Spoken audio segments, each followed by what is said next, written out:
Monday Night Rugby on Off the Ball. With Vodafone, main sponsor of the Irish rugby team. We all belong to the team of us. Now then, forget about this World Cup business. It's all about the rugby. Keith Wood, you're there. Hello. Hi Joe, how are you? Very well. And Gerry Thornley of the Irish Times here in studio. Hello to you. Hello, good evening. Hi Keith. Hi Gerry, haven't talked to you for a long time. Long time. So we'll talk, Keith, obviously I'm sure you'd like to say a few words about Doddie in due course. We might start on the field if we can. It might be a sombre note to kick things off with and harder to talk about the rugby afterwards. So on the field we had the URC Munster beating Connacht 24 points to 17. We had Leinster 40, Glasgow 5, and we had Ulster beating Zebre 36 points to 15. And we had the final fumes of the November series as well, which have thrown up their fair share of consequence, I think. So just to start on Thomond Park, Munster 24, Connacht 17, 4 tries to 2. Bonus point win from Munster. Gerry, I know you were down in Thomond Park. A lot of the big guns back. Peter O'Mahony, Tyke Byrne, Joey Carbery was at 10, Craig Casey was at 9. Bundy Aki, big presence again for Connacht. Two teams who could have done with the win. Munster made off with the bonus point win. Yeah, I think the Munster selection said everything about the importance of the game for their season. Having lost 5 of their first 7 matches, they just had no elbow room left if they wanted really nurture dreams of getting into the top 8 minimum. You know what I mean? In qualifying for next season's Champions Cup, it was kind of must-win territory, and that showed in selection. I'm a bit surprised Tyke Byrne played. He's had a very heavy load this season. He was one of, I think, only 5 Irish players to start all 3 November tests, and there he was, wheeled out again a week later. Where it was different for Bundy Aki. That was only his 3rd game of the season. Yeah. But one thing I'd have to say is, like, if you were watching television, as usual, television didn't convey how difficult a night it was there for playing rugby. It was very blustery, and the ball was quite wet. That was clear. So there are very difficult conditions for skill levels to really shine. And Munster won by going back to what they do best. You know, scored 3 of their 4 tries off line-out mauls. They continually turned down 3 points, even to make it a 2-score game, and went after the tries to their forwards and got them. There was one nice try in the blindside. Craig Casey making it 2-on-2 into a 2v1.5 for Calvin Nash. And and they really, another thing that really struck me was they really negated Connacht's attacking game, which hasn't flowed this season, by targeting the carrier, keeping him up off the ground for a few seconds. They really slowed down Connacht's ball to a trickle, and Connacht's launch plays and attacking game haven't really taken off this season. And I thought it always felt to me like Munster were going to win, although Andy Friend was much more clearly much more aggrieved about some of the key refereeing decisions by the officials, as I'm sure no doubt were the Connacht supporters, because 2 of the reverse penalties led to 2 of Munster's tries, and certainly the first reverse penalty was a very debatable call. Right. Keith, it's funny, for much of the start of the season we were watching Munster and looking for the new fingerprints of the new head coach and the new attack coach, whereas I think at this stage, given the start, there was just a degree of back to basics. They have to win the game. I also thought it was part of the conditions. So you play whatever you have to see in front of you. Look, I don't think we're looking for an idea of Munster to discard useful and successful ways of scoring. I don't think that was ever the call. I think the idea is that you have to show your hand, and you have to do it at enough of pace and accuracy to get the score with it. And you do want to see Munster play far more with ball in hand. But I think needs must in some points. But also, I do think we've seen it's unusual, because the autumn matches come in and they kind of throw everything into some level of confusion. But we did see, with no real pressure, with playing South Africa A, that if they lost that game, it didn't impact on points on the league or anything like that. That without that pressure, they were able to play some incredible rugby that we haven't seen, and take chances. Like, I just don't think Munster have taken chances for a while. So I like to see that they can go over and back to different things.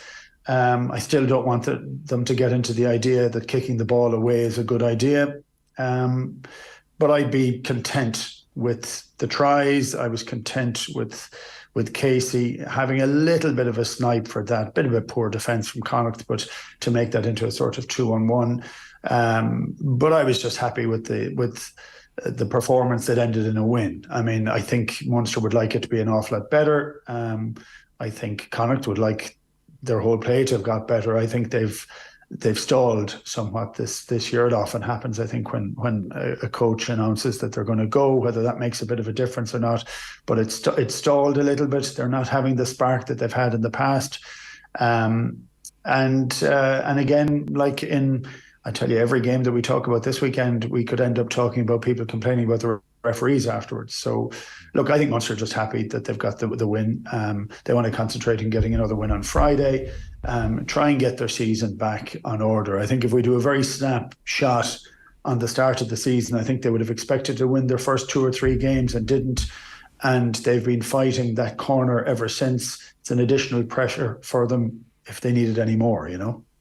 Gerry, what's your read on Connacht? Because certainly Andy Friend created a real sense of mission and progress, and it can't help when the leader is departing and it's public and everybody knows. Yeah, there is a history of this, you know what I mean? You think of Pat Lamb's last season, you think elsewhere, other last seasons, even last season with Munster, maybe it tailed off a bit under Johan van Graham and Stephen Larkham. You sense that won't happen with Stuart Lancaster leaving Leinster, though. It's been, I think stalled is a good word that Keith uses. Like I said earlier, their attack has been nothing like as fluent this season. Their launch plays haven't been as electric or as effective. Which was their hallmark. Which was their hallmark, really, of last. And made them so good to watch as well. I know they've had a really difficult start to the season, and they've been through their trip to South Africa, whereas Munster are going to finish in that one. So Munster fans have to bear that in mind. That's why they have to really take as many points as they possibly can between now and then, because you wouldn't want to be going over to South Africa to chase 2 wins to get a place in the top 8, or maybe even 1. But going back to Connacht, I think they lack a really big ball carrier. I think they really lack physicality. I think point of difference going forward. Every team has to have 1 or 2 of these animals. Abraham Papali'i was last season, last couple of seasons was a point of reference for them, but he just kept getting red cards, and so he was let go. Sammy Arnold too would generate a fair bit of go forward. Now Bundy Aki did generate a really good half break, freed his hands for Tom Farrell, and that was one of 2, but there was only 1 of 2 clean line breaks in the match for Connacht. So they got their 2 tries. One was an intercept close to the Munster line, after admittedly a very clever kick in following that break by Caelan Blade into space. For once, one of the few clever kicks I thought all night. I agree with Keith, I thought there was an awful lot of aimless kicking, just kicking for the sake of it, just getting down the other end of the pitch, until finally Joey Carby broke from the script and did that thrilling counter-attack, one of Munster's 2 line breaks. So the entertaining pickings were slim, and you just expect more from Connacht's attacking game, because if they're going to seriously challenge for top 8, their attack has to be different, because they're not going to bully teams. They just have to be very smart and very slick. And I do think that they didn't manage the game particularly well at times. There was a few key moments, like Jack Carty missing a penalty to touch early in the second half. So they've got to make all those chances to enter the opposition 22 tell, and they didn't. But I think stalled is a good word that Keith uses. They have stalled a bit, I think, in attack this season.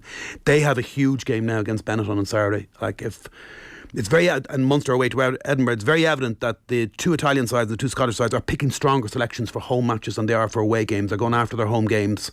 And but Benetton have had their 4th home win out of 4 at the weekend, so they will probably actually think going to Connacht is a chance to really make progress, and they're topping the Italian-Scottish table, and they're going after a place in the Champions Cup. It's much more in their sights than it is for Connacht, so it's a massive game for Connacht next Saturday in Sports Ground. It may not look like it, might not be the most appealing standout fixture of the season, but that doesn't make it any less important.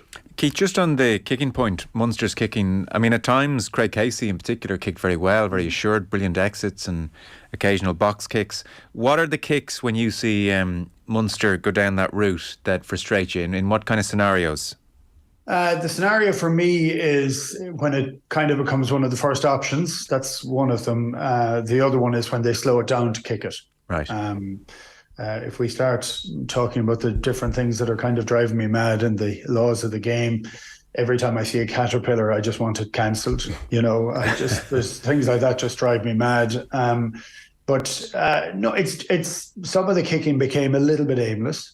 But in terms of, it's trying to move it away from how they've played for the last number of years. That's the piece that I would be going to. And I think that's a really hard thing to do. I think you get used to a tempo, and it's trying to move out off that tempo. And I think that becomes quite difficult when it's blustery or when it's wet. That makes it harder, because the things that you've been doing for a long time are the things that come back, that this is what you need to do. So, look, I'm looking at Munster. I'm not particularly frustrated with them. I think it is a big work in progress. I think it'll take quite a while to get there. So every time I see a win, I'm pretty happy with it, provided that there is that almost curiosity to do something else with the ball than kick it, which they did. And look, I thought their intent was very different. I thought the manner in which they played was appropriate for the conditions, but I also thought that they got the bonus point, and I thought that was really impressive coming where they are with their confidence earlier in the season and having not really been together for a while. So it was a great reaction from a group of guys that had been playing some very tough rugby for the last month. Fair enough. And one last point, Gerry. Joey Carberry's watched Jack Crowley come to the fore, and even Ross Byrne have a moment in a green jersey as well, and he played the game. At one point in the commentary, Bernard Jackman was complimentary of Carberry taking the ball to the line and playing nice and flat. What did you make of his performance in the flesh? Yeah, I thought he did some of those things very well, and took a big hit for his troubles as a result by letting the ball go so late and put people away into gaps. And I think he's a classy player. That break from the back, that counter-attack when he drifts in field. It wasn't a great kick chase from Connacht, but you can see he's scanning who's there in front, and he picks out Josh Murphy and goes around him and he's through. And then the chip, I do think he could have made a bigger effort to go around John Porch, but it worked. He got the penalty and he got the yellow card, and they scored within that next 10 minutes as well. I thought he played pretty well. And then you got Jack Crowley. It's very interesting. When it comes to the World Cup, there probably will only be two specialist out halves, out and out 10s, Johnny Sexton and one other. If there's going to be a third one, it will be a 10 who can play 15 or elsewhere. It'll be a Kieran Frawley or a Jack Crowley. I suppose you can say Joey Carberry falls under that category as well, but Crowley can actually do a very good job at fullback as well. He's such a talented footballer, and it probably was a little bit of relief to Carberry that he didn't have to vacate the premises at 10, and that Jack Crowley was pressed into coming on for Mike Haley at fullback. So yeah, Gerry, there has to be three 10s. Well, one of them that will also be able to play 15 will be imperative, or 12 in the case of Kieran Frawley. I think the versatility is huge in a 30. I think I'm right in saying that we only brought two specialists out halves the last World Cup. It's often the way, you know what I mean? You bring maybe 5 halfbacks, but not 6. Well, we'll watch that space. So that was Munster. Leinster play Ulster on Friday night coming, by the way. You mentioned Connacht have Bennett on Galway and Munster in Edinburgh. So Leinster will play Ulster on Saturday coming. They'll have a tougher game, I suspect, than Glasgow managed to give them. Ross Byrne, Luke McGrath were at half-back. It was very much a second-string Leinster team in the main, in so much as they have second-string sides. Max Deegan had a very good game. Yes, he did. Rob Russell scored a hat-trick on the wing, 23 years of age. I saw highlights here, but just doing a bit of reading about the game, the sense was that there was a bit of rust, nonetheless, about the Leinster performance post-November, and defence wasn't perfect, and there were errors, and there were penalties. But it is the truth of so many teams in the URC that they're not good enough to capitalise when they're against Leinster. Yes. 60% possession, 61% territory, 7 clean breaks to 3, 26 defenders beaten compared to 12, 23 offloads compared to 6, only 97 tackles made compared to 170, and penalty count 15-13 in their favour. Yeah. This is Glasgow I'm talking about. Those are all Glasgow stats. Right. That shows you how good Leinster were. The score was at 6-1. They were just so clinical in the opposition 22. Sorry, I thought you were telling me that it was a complete domination from Leinster. If you took away the scoreline and just looked at the match stats, you think, well, those match stats must be all in Leinster's favour, which just shows you how they brilliantly scrambled in their own 22 and completely frustrated Glasgow, but also how clinical they were in taking their chances. We talked about the great Casey try. Luke McGrath, who's having a very, very good season for Leinster, set up a similar 2v2 made into 2v1.5 with the same kind of footwork and timing of his pass for one of Russell's 3 tries. The other was a brilliant offload from Natai to Russell, and then there was really impressive young Tyros in the back line. Dave Carney finished his try really well. I really like Jamie Osborne as a player. He's big and physical, which is a huge help in the modern game, and he's just an all-round talent. He can play multitude positions. Look, he was at 15. He was 15, only his second ever start at 15. Okay. I think he's right-footed. Maybe I'm wrong. Maybe he's left-footed. That was a lovely left-footed chip he put through for the last try as well. Yeah. So and then they could bring off Jason Jenkins off the bench, you know what I mean? So Leinster's second string team, we always known this, it's been the case for like 6 years, is certainly better than anybody else's second string team, and very often it's better than their first string team as well. And what can you tell us about Rob Russell, who scored the hat-trick? Well, I think that's 6 tries in 6 games, so hats off to the lad. But he would have to say a big thank you to the 3 try assists. I think it was Chris Cosgrave set up the hat-trick one really as well. Whoa, what a piece of footwork, a pirouette footwork, time to the pass. So got all this talent coming through. I couldn't keep track of them all. So Cosgrave, he looked very good as well. Yeah, exactly. Yeah, I thought Liam Turner went really well in midfield as well. Okay. So, you know, they've got a little bit of a crisis at 12 now with Robbie Henshaw being out until the new year and Charlie Natai got injured last weekend as well and also being a doubt, and Kieran Frawley also being sidelined. But there are so many versatile players in Leinster's ranks that even if you'll always find they'll put out a pretty good backline. It was a far from perfect performance. It felt nothing like a 40 points to 5 win, I think, as Leo Cullen said afterwards. But it gets them going again. It maintains them at the top of the table. And next up, Ulster, who, if it wasn't for Leinster going so well, we'd actually be saying an awful lot more about Ulster. They're not unlike Leinster, and they've got a very potent maul, but probably even every bit as electric in the back line with a conveyor belt of young, indigenous, talented backs like Stuart Moore, all these footballers coming through, and Luke Marshall reborn at 13, and they're taking their tries really well. It's a proper top-of-the-table clash this on Saturday night. It's a really good game to look forward to, and it's very, very relevant in terms of the United Rugby Championship and even looking further down the line and potentially getting a home semi-final and all that palaver. But also it's an ideal stepping stone into Europe the following weekend. Yeah, okay, well, we'll look forward to that. That's Saturday, 7:35. To turn our attention then to the international games of the weekend, England 13, South Africa 27. Booze once again at full time at Twickenham. Eddie Jones, I watched his press conference afterwards, still incredibly assured, like not afraid to bark back at the journalists and, you know, I don't understand your question, and putting them on the back foot, and, you know, not rattled at all. His general sense of the game was, we lost the scrum, we lost in the air, can't fold the effort. And he said, you know, we're building a really good base for the World Cup. Young players are getting game time. Senior players are coming back into form. We're not far away. That was the general tone of his press conference as Owen Farrell sat beside him with his head down at all times. So that's one win in November against Japan, and it's their worst year since 2008. 6 losses, 5 wins, 1 draw. Clive Woodward's not happy, Keith. He said... No. Jones needs to feel some serious heat from his employers. I would say to him, forget about the World Cup. If you lose your next game against Scotland in the Six Nations, you're out of the job. And if Jones has to get paid off and we need to raise the money, then so be it. I mean, I don't know as a strategy is sacking a coach after the first Six Nations game the best idea, but Woodward is fed up with these anonymous review panels in place since 2019. Here we go again, he said. He wants a full, transparent review. He also added, for reasons which have never been explained to me, I've never been invited to participate in any of these reviews. At the risk of sounding arrogant, high risk I dare say, I believe I'm the most qualified Englishman to conduct an investigation, although hasten to add, I'm not angling for a job. But nonetheless, Woodward's not alone here. I saw a whole host of former England players coming out very genuinely worried about the situation, not swallowing the line that Jones is trying to feed everyone. Yeah, I mean, Woodward he's a very interesting guy, actually. I like him. He's good fun. He is definitely confident in his own capabilities. There's nothing wrong in that either. He's a head coach. You kind of almost need to separate the man from the position. Eddie Jones brings that to a whole new level. One of his comments was he doesn't care what anybody thinks afterwards. Well, that's a quite interesting element because there's people paying an awful lot of money to go in through the gates for it. He keeps saying judge him on the World Cup. I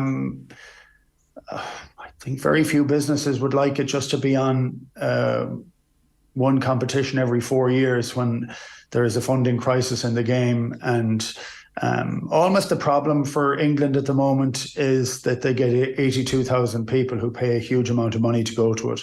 So it's going to generate money anyway.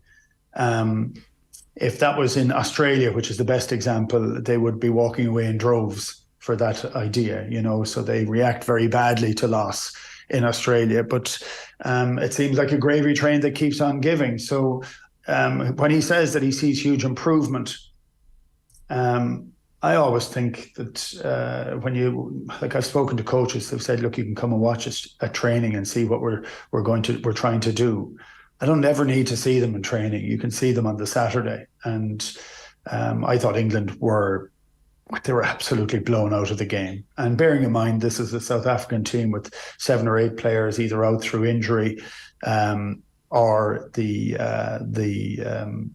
outside the international window. So they didn't have the same team as they had the previous week. They bullied England all over the field physically, but they also there was a change in South Africa. So I think Leroux has been given the opportunity to have a cut from wherever.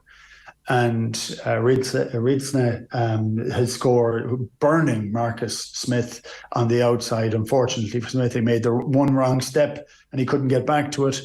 But they played a fantastic style. And it was a really big mixture of forward power, domination, huge graft and huge skill. And they showed an awful lot more adventure than they have done for a while, and it has been kind of building a little. But I thought England got suckered back in, and this was the criticism. I know we often get criticised for slagging off South Africa. We shouldn't slag off South Africa. They play their way, and their way works for them. Why would they change? I criticise the teams that think that they have to kick away the ball all the time. That the way to play against South Africa is South Africans' way, and they're not good enough or big enough for it. And England tried to do that, and they kept talking about the fact that we're going to stand up to the scrum and they'd be fine. They got blown away in the scrum. And even with 7 players, and there was a red card to Detoy, which it was absolutely correct. But even with 7 players, they were pushing England back in the scrum. It was the most devastating performance, the best that I think South Africa have played since the World Cup final, and against the same opposition, which kind of made it entertaining. But to hear the crowd booing at the end, that's not a good place for it. And for a head coach to say he doesn't care what people think when the people who are coming in as fans are booing him doesn't seem to be correct. No, and they booed last week when Smith kicked the ball out of play. There's just a general unhappiness at Twickenham.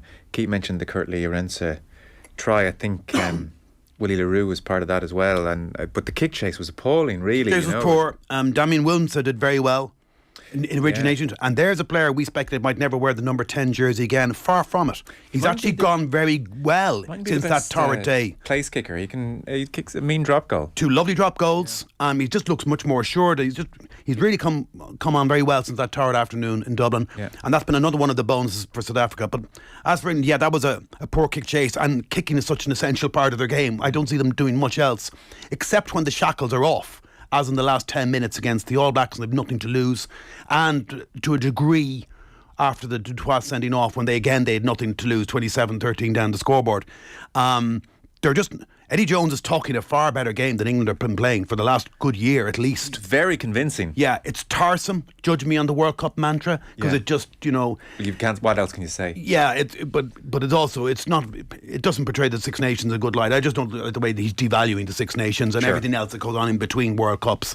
As Keith says, there's a lot more to the game than that. In between World Cups, they need a tight head. They've got a problem there.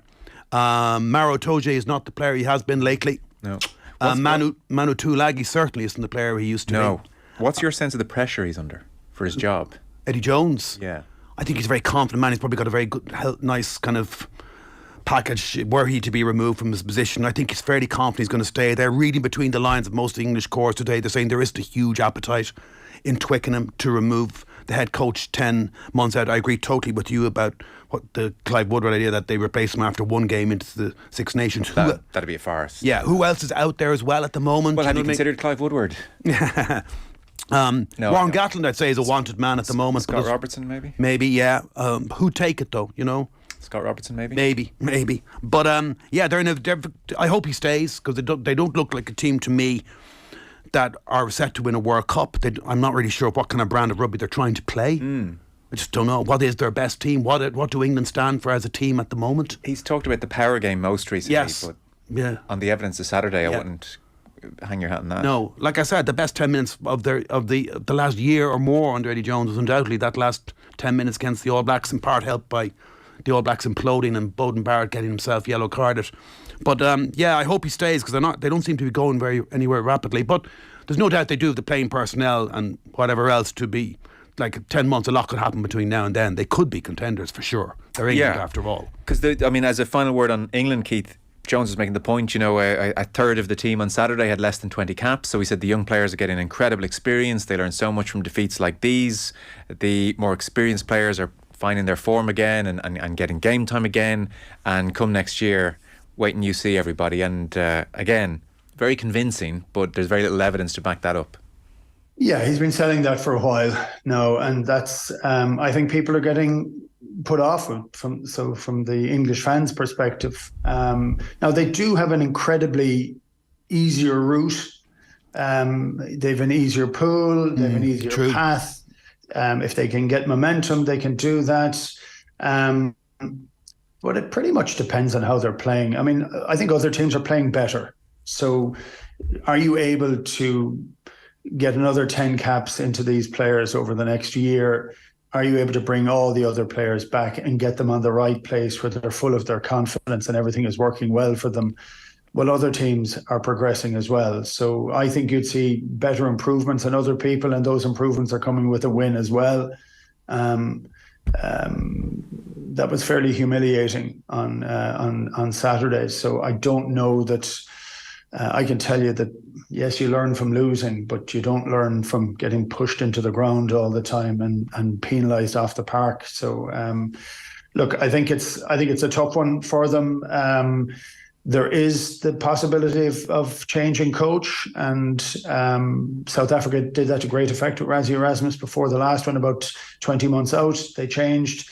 Whether England would do that or not, he has 10 months left in his contract or 12 months left in his contract. That's what it would cost, presumably, to buy him off. And that may be a decision that they'd have to do. But I mean, the RFU got eviscerated last week in the Commons subcommittee for their handling of the finances in their game, and through Wasps and Worcester disappearing. So they've had a pretty tough week.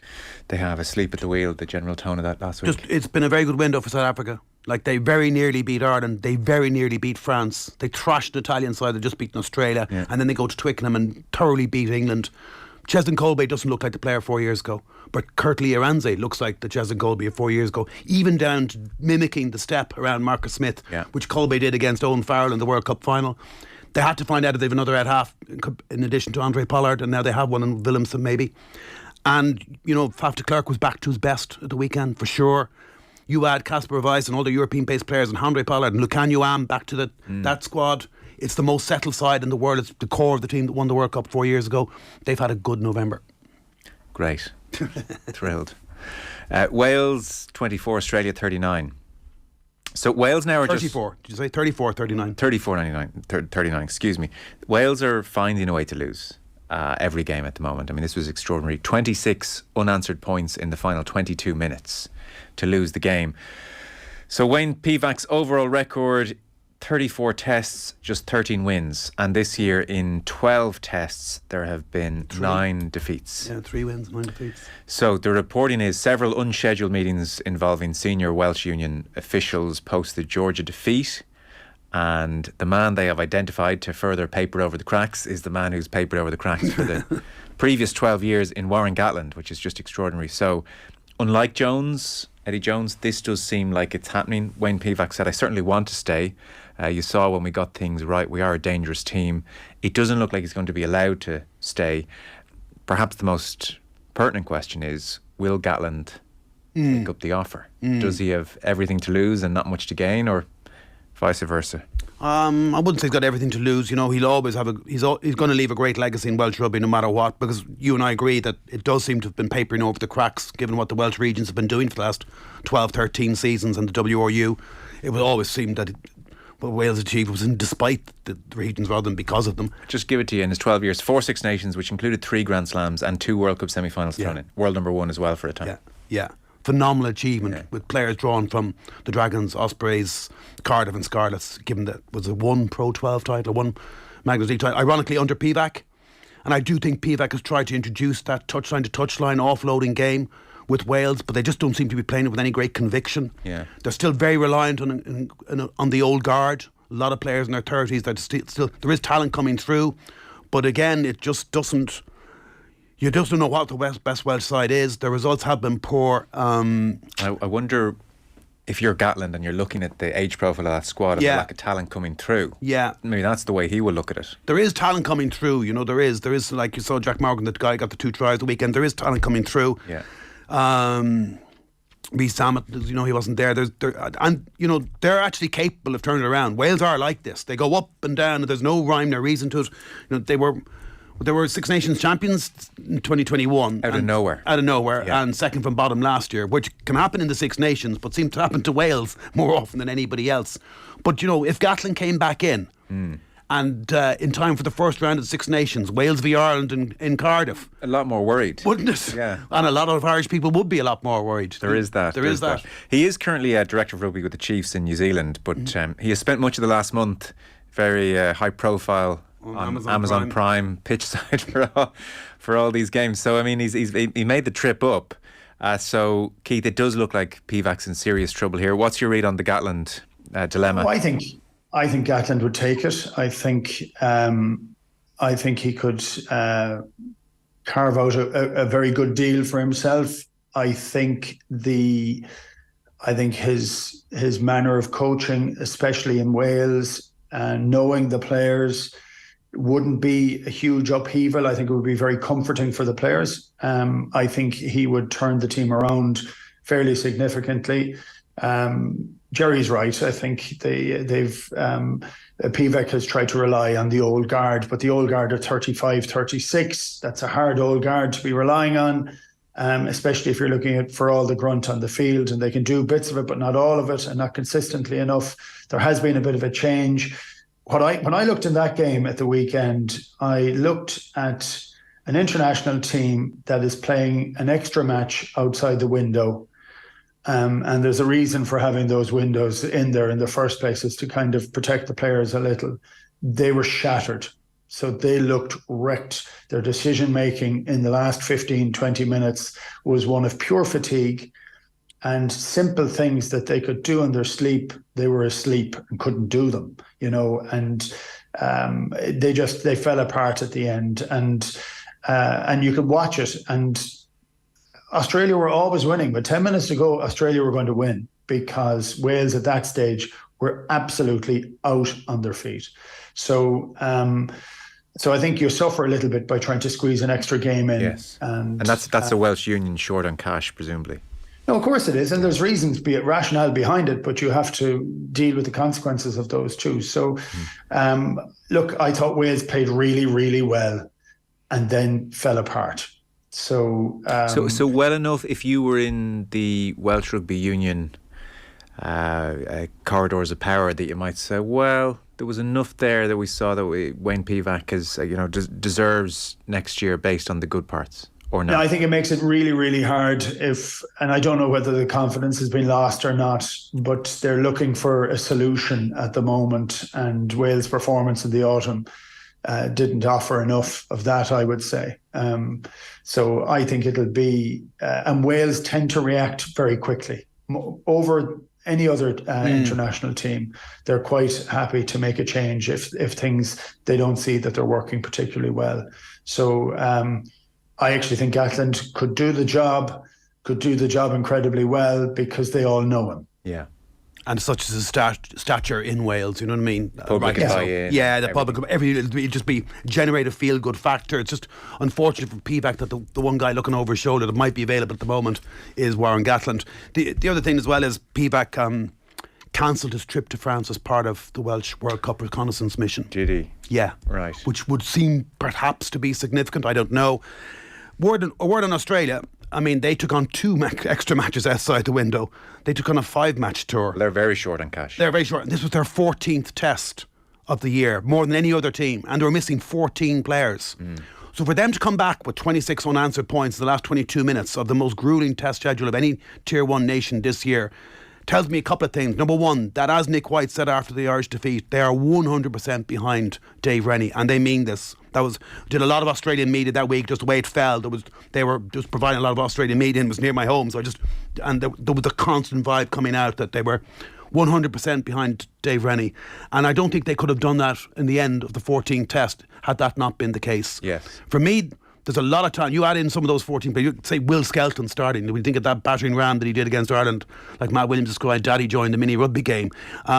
Most of all, I think, if you add in a fit Quade Cooper or some out half, I don't think Bernard Foley's had a good November at all. I don't know whether his sojourn in Japan has affected his game and not bring him on the way it should be. But if they can, you add in a good few of those players who are missing from this tour and that final match, and particularly in number 10, be it Quade, Cooper, someone else, it tells us everything about the state of the rugby landscape at the moment, that I would not rule out Australia winning the World Cup in a year's time. It's not beyond the bounds of possibility. Okay. Last but not least, and I mean that very sincerely, I didn't want to put you, Keith, in the position of talking about Doddie Weir and then having to talk about rugby afterwards. So we'll finish on Doddie Weir's passing at the age of just 52. 61 Scottish caps, the Lions Tour course in 97, diagnosed with motor neuron disease in 2016, and was a very visible figure over the last 6 years, and he set up his foundation. And we did see him at Murrayfield just a couple of weeks ago before the New Zealand game, and he, I think it probably struck a lot of people. He looked very thin at that stage, and I know you'd been to see him recently. Yeah, I've had we've lost a couple this weekend. So one of my great friends in Killaloe, Joss Lowry, passed away with his funeral. I'm just coming from the funeral now, and it was funny when we were talking about Doddie, and I ended up kind of looking at similarities between Doddie and Joss, and there was none from a rugby context. And one is that Doddie was a giant of a man. He was a great big tree, and Joss wasn't. He was a very short guy. He played average rugby. Doddie played unbelievable rugby. And the reason I was looking at the similarities was that it was off the rugby field. And everybody can talk about the rugby of Doddie because he was an incredible teammate. We had a reunion during the summer from the 97 Lions, and he was obviously gravely ill, and he was there, and he was magnificent, and it was fantastic to see him. And we saw him again. I went over to Scotland about 6 weeks ago. We went on a whiskey distillery tour, and it was sad and fantastic. And he was like a beautiful man, wonderful man. But I keep going back to the similarities between himself and Joss, and the idea that they had a society agenda. They didn't ever have a personal one. So when Doddie got motor neuron disease, the diagnosis, he never felt sorry for himself. He never showed that he did. He had a fantastic wife and his boys, 3 boys, but he wanted to try and make a change, and it was never going to benefit him. And he'd lie a bit at the start and say, this is a chance for me to find a cure. But he knew that wasn't the reality. And he raised countless millions. I think it was 10 or 11 million actually was the number that he raised in trying to bring motor neuron disease to the government, to the general populace, to the idea that this was something that required far more funding that was there for it. And Joss had the exact same idea. So he had a total society agenda, community agenda, not anywhere near as public. But I can tell you that in the town that I live in Killaloe, there isn't one good thing in this town that doesn't have Joss Lowry's stamp on it, from the park to the creche for the kids, to the parish council, to all the schools, to the hurling club, rugby club and tennis club. Pretty much everything that was done, he was involved in it. And so I found it really sad over the last couple of days. I was very emotional on Saturday evening when Doddie passed away, because it was kind of another add to Joss having passed away early Friday morning. So I was kind of looking at it, but I ended up getting my head around the idea that the 2 guys had been very sick and had been very sick for a while. And they were 2 big men not to have a celebration in terms of it, rather than the sadness. And of course there's sadness, and for the family it's incredibly hard. But celebrations of 2 lives lived to the absolute full. So it's very sad. I mean, I love touring with Doddie. I loved his company. I loved the crack, the sense of humour. Both he and Joss had that in common too. So it's been a pretty tough sort of weekend, I have to say. Yeah, I can imagine. Joss, obviously, Gerry, we're not familiar with, but Doddie Weir, I think everybody over the last couple of years from afar fell a little bit in love with, because how couldn't you? I mean, not only an outstanding rugby player, and as Keith said, an outstanding man, an outstanding human being, but an outstanding character. The way that he bore his cruel illness so well just made him clearly an extraordinary, very different kind of person. And yeah, I mean, I don't know much more else I can say. He not only raised millions, but he also raised awareness. Like possibly nobody's ever had to bear that cruel illness ever before him. So yeah, he was his life story, his campaign, everything about him was just very moving. An extraordinary human being. Yeah, and because it's not to say the alternative, Keith, is in any way lesser. No. But not everybody would have made themselves as visible as Doddie. No, and it's not ever to take it in a negative in that way. I mean, the difference, I think there's lots of people wouldn't be able to do it, wouldn't have the skills to do it. He was effervescent. I mean, he dressed in the most fantastically ludicrous tartan, and he's 6'8". I mean, he looked like a clown half the time. He brightened every single room he'd walk into. I mean, but his wit was fantastic, disparaging, bright. He was he was wonderful, and like you can. He actually permanently thought of other people. So what would make people feel at ease? So for him, it sat very comfortably with him that this is something that he could go and do and talk about. He had a frame that he wanted to hang motor neuron on, and he wanted to be able to talk about it because he was such a big man, and because it diminished him, but it never diminished his spirit. And look, his voice, the last time I saw him, his voice was just beginning to go. It was very tough. And he was finding it tough. So look, for his last public thing to be bringing a ball out onto the field with his family is pretty amazing. And I think rugby's reaction to him has been fully appropriate, because he was a much loved son of the game. Well, listen, that's a great tribute. Thank you so much, Keith. Appreciate it. Cheers, gents. Gerry Thornley of the Irish Times. Gerry, thanks very much. Cheers, appreciate it. Thanks for having me on. Our rugby coverage here on Off the Ball with thanks to Vodafone, main sponsor of the Irish rugby team. We all belong to the team of us. Monday Night Rugby on Off the Ball. With Vodafone, main sponsor of the Irish rugby team. We all belong to the team of us.